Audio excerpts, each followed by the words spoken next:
Welcome, ladies and gentlemen, to the opening webcast of the 2023 APP World Tour racing season.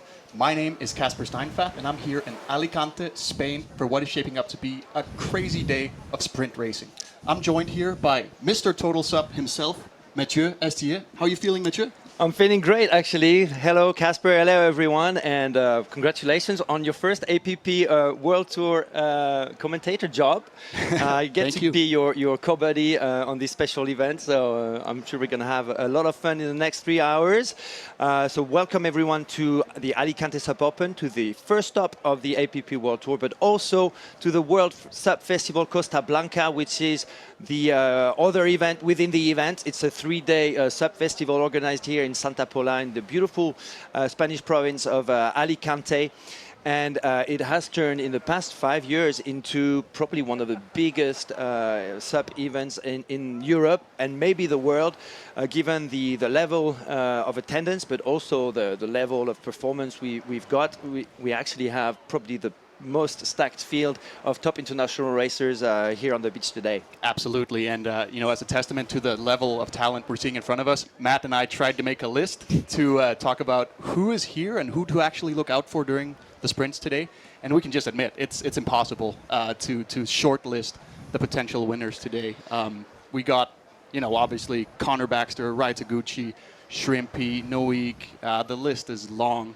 Yeah, we've got 32 men and 16 women, and they are all great international Sup racers. But we decided to go and pick up some names that we think are the real sprinters. So Connor Baxter is probably the favorite, being the defending champion and the 2022 APP World Tour champion.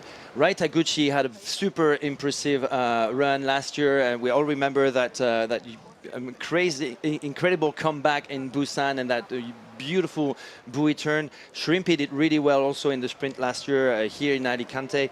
Noé Garriou, he's got a world title as a sprinter, and Claudio Nica is super fast also in the sprint. So I guess that's in theory my top 5, but we only have four guys in the final. So it's a 4-man final, and I mean this is just the men's side of the draw.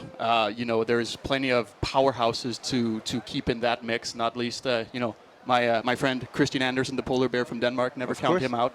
But if we look at the women's side of the draw, equally it's a stacked field. With strong local talent mixed with international athletes that are coming back. We have Fiona Wilde from the U.S. back after, I think it's an 18-month hiatus, taking a break due to injury. And I mean, you can go through the list we tried to make, but again.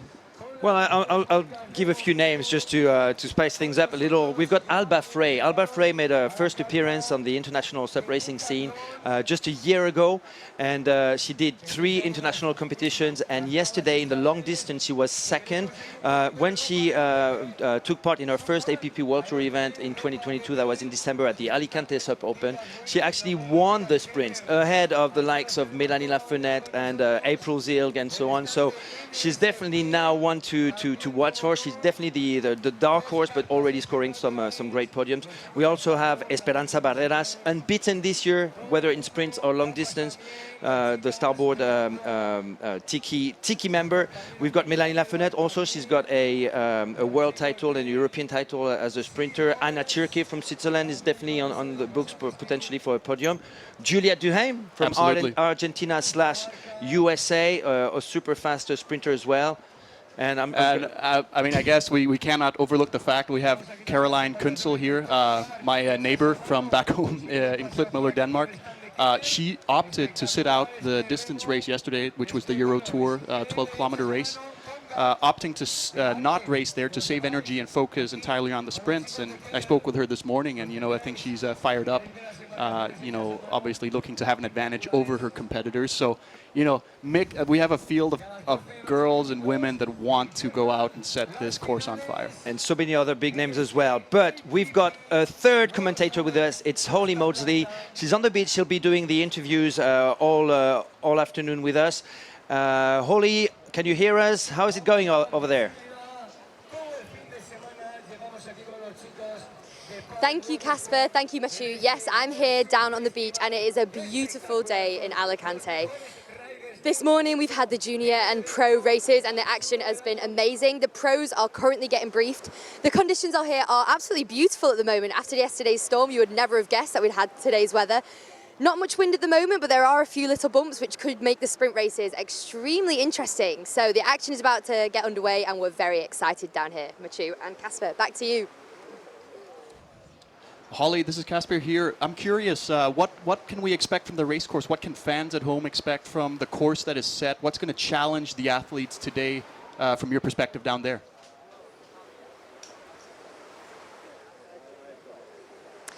Well, it's a classic M sprint course, which has become synonymous with APP sprints. The riders have a beach start and they have 3 buoy turns finished by a beach run. So I think the athletes that are good at technical racing are really going to shine here. And there are a few little bumps, so I think these, especially strategic riders, might have an advantage today. I think the wind is going to pick up, which will make things interesting later. But yeah, it's looking beautiful. I think it's going to be a great day, Casper.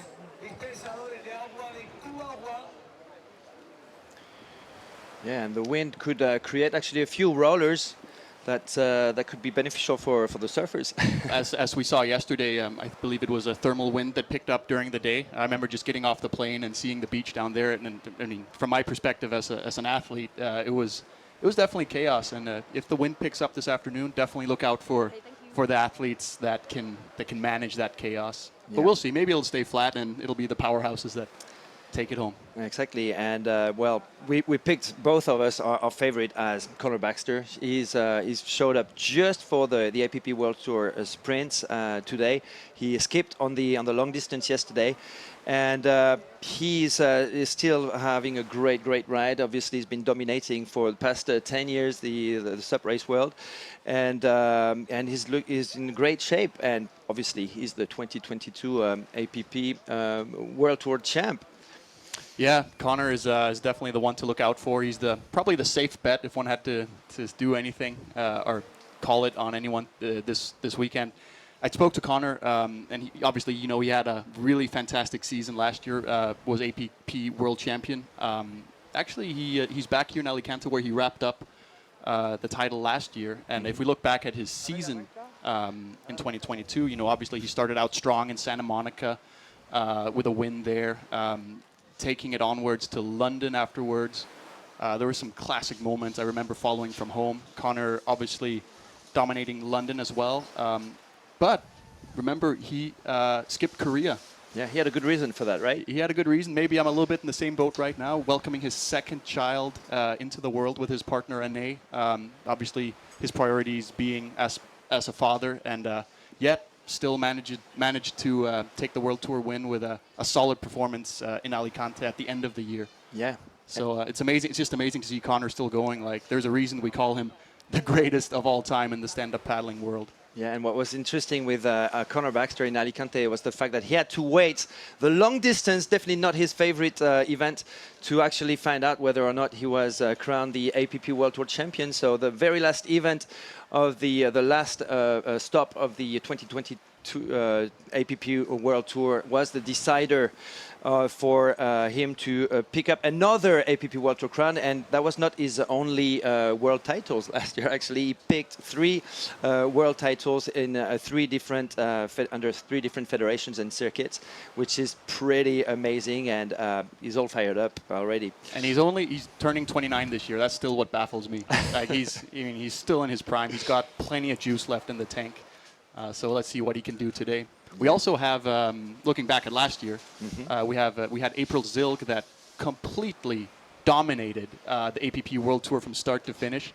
April, unfortunately, is not with us this weekend, as there was a clash with the Carolina Cup, where she was paddling an outrigger canoe, I believe. But that's right. Looking back at her year, from start to finish, dominating performances. I remember watching it from a distance and just thinking, wow, how is she doing it?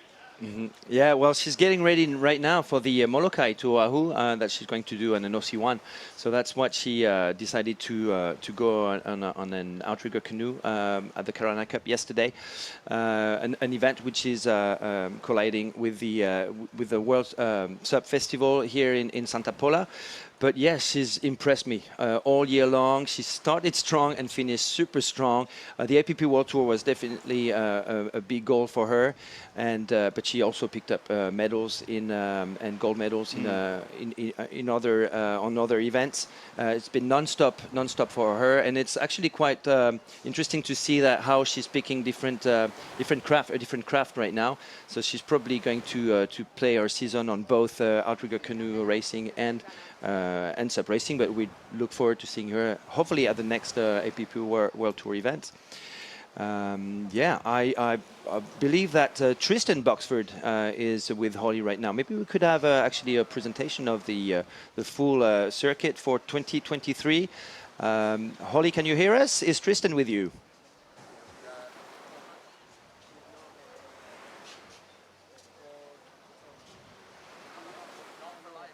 Oh. Okay, so Tristan is not there yet, but is coming up. We're standing by, waiting for a moment to speak with Tristan about what's in store for the 2023 season on the APP World Tour. Yeah, if we don't do it now, when are we going to do it? I mean, we're at the start of the season. It's kind of strange to actually, I mean, just from my perspective, to be here as a commentator, not be competing myself. I took a round around the event site this morning, and there's so much excitement in the air. I sense from the athletes to get started, and obviously the season has been going for a while, but I get the impression that this is the first real big show. Yeah. I don't know if that's just me or you have the same impression. Well, it's definitely a big show. The field is absolutely stacked, and I think we've got news from Holly, and Holly is with Tristan Boxford, the CEO of the APP World Tour, is going to give us some insight on what's coming up for the 2023 APP World Tour. Hello, Holly. Hi guys, thank you. Yes, I am here on the beach with CEO of the APP World Tour, Tristan Boxford. Tristan, first stop of the 2023 season. What can you tell us about what the season's going to be like this year? I'm excited. It's great to be back here in Alicante. Such a beautiful venue and so much energy here in this town, or this whole region, the province of Alicante. It's going to be an exciting season. I think this first event shows it. Really competitive field, and we're going to see action all year long. Excellent. Well, back to you guys in the studio. Hey, Holly, quick question. Casper here. I have another question for Tristan. Tristan, Mr. Positive, I always admire your energy. Can you give us your take on where the world of stand-up paddle racing is right now? Where do you see it going? What's the temperature like? Thanks, Casper. I'll relay that to Tristan. So Casper says he admires your positivity about stand-up paddling, but he'd like to know what you think stand-up paddling is. Where is it and where is it going? I've always looked at stand-up paddling as the kind of gateway to all ocean sports. It's a sport that opens the doors to all the different ways you can enjoy the ocean, but it's the most accessible and the most inclusive. It's something that really engages everybody, and anybody can jump on a board and go. So I think it's a really magical tool for the world of ocean sports. I think as we see in venues like London, like Busan, where you've got people from all walks of life coming in and able to immediately experience what it's like to be on the water, I think it's a magical thing. I think there's huge growth to come in the sport. And when you see the competitive events like this, the young coming into the sport, I think there's a great future ahead. Casper, does that answer your question, and do you have any more? Yes, that absolutely answers my question, and I think it's just it's a fantastic thing to just cement here in Alicante. That, Matt, how many athletes is it we have from 29 or 30 countries? Sup racing is alive and well. Indeed. So yeah, I think it's just it's fantastic to feel this positive energy around the sport. Especially for me, having been in it for so many years. We're not going down, we're going up. Absolutely, and you know what? Alicante is the perfect backdrop for this event. You feel that intense energy over here with the Paris Water Sports, the organizing club, more than 200 members, all sup racers, not just leisure stand-up paddlers, but actually sup racers. You've got plenty of kids. Let me take this opportunity to thank a few official partners. Comunidad Valenciana, Diputación de Alicante, Alicante City, Santa Pola Turismo, go to Alicante. Turismo.com to find out more about the treasures of this beautiful Spanish province. Did you get a chance to experience the local food, music, and well, if you can consider going to dinner with you last night and you just basically pointing at the menu like, Casper, you got to try this, this, and this, and I feel like I'm getting part of the experience here. But again, it's one of these places. It's hard to just come in for 2 days for an event and actually get the real feeling. I get the sense I should come back and spend more time. Well, I've been here since Wednesday and I enjoyed a lot of food and plenty of music because this festival is also about live music every night. We're going to take a little commercial break, so don't go away because there's plenty of high-octane action coming up on your screens. Imagina un lugar donde contemplar un amanecer fulgurante en un castillo frente al mar. Donde puedes llenar la memoria de tu móvil haciendo fotos y pasar una gran mañana de kayak bajo el sol. O descubrirte disfrutando del mejor arroz del mundo. Esto que acabas de escuchar no lo ha inventado ningún publicista. Es un texto inspirado en publicaciones reales de personas que ya han descubierto Alicante. Ellos han compartido con el mundo su forma de verla y vivirla. ¿A qué esperas para descubrir la tuya? Alicante por ti. Visítanos y comparte tu Alicante en alicanteporti.com.